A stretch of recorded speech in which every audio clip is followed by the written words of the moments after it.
सब बोर हो रहे हैं, टीवी पे कुछ लगाओ ना। ठीक है, मेरी बात सुनो, ये इनके भाई साहब की बात मैं एग्री कर रहा हूँ कि सब चीज ये ओके बता रहे हैं। क्या? नहीं, ये नहीं हो सकता। मैं क्या बता रहा हूँ, मेरे को तो जहाँ तक नॉलेज है मैं ये कहना चाह रहा हूँ। आपको ये आप सुनिए, आपको जो नॉलेज है ये बताइए 10 साल में क्या क्या कार्य मोदी जी द्वारा किया गया। क्या बात है, चलिए शुरू कर। मैं तो पूरी लिस्ट गिना दूंगा, मैं तो पूरी लिस्ट गिना दूंगा, मैंने तो लिख रखे हैं। अभी मजा आएगा ना भिड़ो। लिस्ट सुनना है, इनका हम बहुत सुनते हैं, इनको बहुत सुनते हैं, इनको बहुत सुनते हैं। आज आप भी लिस्ट सुनिए। 5 काम बोलेंगे, 5 काम गिनाओ। देखो सबसे पहले आप ये ध्यान रखो, मैं बिना देखे बोल रहा हूँ, बाकी तो मैं लिस्ट निकालता हूँ, अभी मेरे पास लिखी हुई है। अबे जल्दी बोल, कल सुबह पनवेल निकलना है।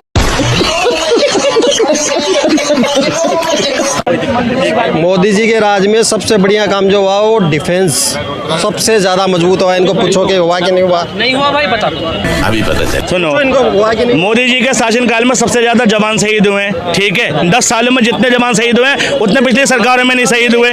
ठीक है, नहीं जवान शहीद हुए हैं भाई, डिफेंस मजबूत हुआ। ये डिफेंस में ही तो आता ना। जवान शहीद हुए कि नहीं हुए ज्यादा, ये बताओ। कांग्रेस के राज में नहीं हुए क्या? फिर ऐसे मोदी के अभी मैं आंकड़ा निकाल सकता हूँ, बिल्कुल आंकड़ा निकाल सकता हूँ।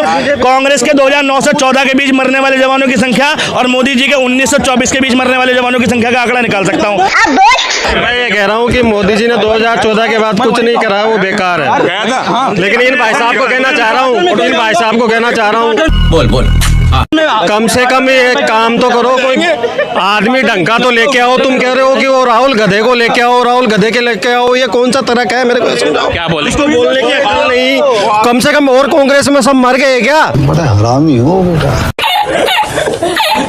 तुम ढंग के आदमी का तो नाम लो कि भाई उसको प्रधानमंत्री बनाओ, हम भी सहयोग करेंगे। एक मिनट, ये बताओ, राहुल प्रधानमंत्री पद का उम्मीदवार है? ऐसा कहीं घोषणा हुई है? नहीं, मुझे मजाक नहीं उड़वाना अपनी चीज का, मैं नहीं बताऊंगा।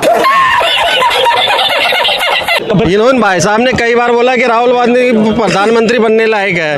मैं कह रहा हूँ कि उनको मोदी बनने लायक नहीं है। चलो उसके सामने, शेर के सामने कौन है ये बता दो। कौन है शेर के सामने? अभी बता है भाई, अभी बता है भाई। शेर तो सर्कस का है ना, वो शेर तो भाई सर्कस का भी होता है। मालिक कौन है? गौतम अडानी। मालिक कौन है? गौतम अडानी। ये कह रहे शेर है। ठीक है भाई, शेर कब साबित होता वो? जब देश की इकोनॉमी मनमोहन सिंह के बराबर पहुंचा दो। 10.7 गई थी मनमोहन के टाइम पे, बन जाएगा शेर। बात तो सही है। ठीक है, 1 मिनट। और इंडिया की इकोनॉमी मनमोहन सिंह जी जो लास्ट छोड़ के गए थे वो 103वें नंबर पे छोड़ के गए थे पर कैपिटा इनकम। ये बड़ी अच्छी बात कही आप। मोदी जी के काल में 117वीं है, बना दो शेर। ठीक, हाईएस्ट अनएम्प्लॉयमेंट मोदी सरकार में है। ठीक है, बना दो शेर। कम एम्प्लॉयमेंट रेट घटा दो, बना दो शेर। ठीक है, यही नहीं, अभी और सुनिए। मनी इन्फ्लेशन 2014 के 50,000 रुपए, 2014 के 50,000 रुपए में जितनी चीजें आती थी, आज उतनी चीजें खरीदने के लिए आपको 2,70,000 रुपए खर्च करने पड़ते हैं। बना दो शेर। मनी इन्फ्लेशन में कहाँ है बताओ? देखा आपने लापरवाही का नतीजा।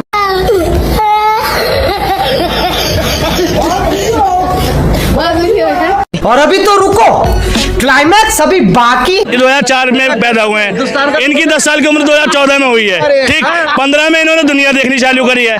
जब तुमने देखा ही मोदी को है, तुम्हें पता कैसे होगा कांग्रेस की उपलब्धि क्या है? एक सेकंड, ये इतना बता दिए, इनकी उम्र 40 साल होगी। 70 साल से सरकार है, 30 साल से इनके बाप दादा नहीं बताए होंगे। मेरे भी बाप दादा बताए। आप कहाँ के ज्ञानी बाबा? बाप दादा नहीं बताते, किताबें बताती है, किताबें। चाचा सुनो मेरे, अरे पढ़े लिखे हो? नहीं पढ़ा लिखा नहीं, पढ़े लिखे नहीं हो? फिर तो भैया तुम्हें बीजेपी अच्छी लगेगी। अनपढ़ की पहली पसंद भारतीय जनता पार्टी। अनपढ़ की पहली पसंद भारतीय जनता पार्टी। तो ये 19 साल वाले, 18 साल वाले यार, 2014 के बाद तो इनका करियर चालू हुआ है। जब पैदा हुए थे, जब इन्होंने भैया उसके मतलब जब होश आया इन्हें, जो है टीवी खोला, मोदी जी दिखे। अभी भी मोदी जी दिख रहे हैं। तो इनको कांग्रेस की उपलब्धियां पता क्या होंगी?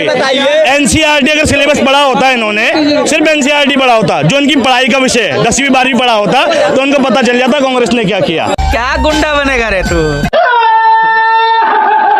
एक बार बताओ, मुझे बताओ, पर कैपिटा इनकम में आज इंडिया कहाँ स्टैंड करता है? ये मैं नहीं जानता, ये मैं नहीं जानता। दोबारा बोल। ये मैं नहीं जानता। कौन है? अरे पागल है साला।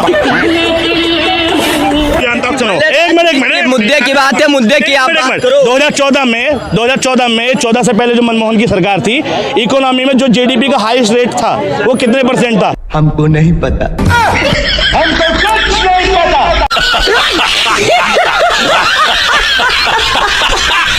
तो दोस्तों फाइनली अपनी इस वीडियो का हो चुका है दी एंड। उम्मीद है कि आपको हमारी यह वीडियो अच्छी लगी होगी। अगर वीडियो अच्छी लगी हो तो वीडियो को लाइक करके हमारे चैनल को सब्सक्राइब करके ऑल को सिलेक्ट करना ना भूलें। तो साथियों अभी के लिए इतना ही, मिलूंगा नेक्स्ट वीडियो में। तब तक के खातिर स्वस्थ रहो, मस्त रहो और जहाँ भी रहो सबसे आगे और फर्स्ट रहो। टिंग टोंग।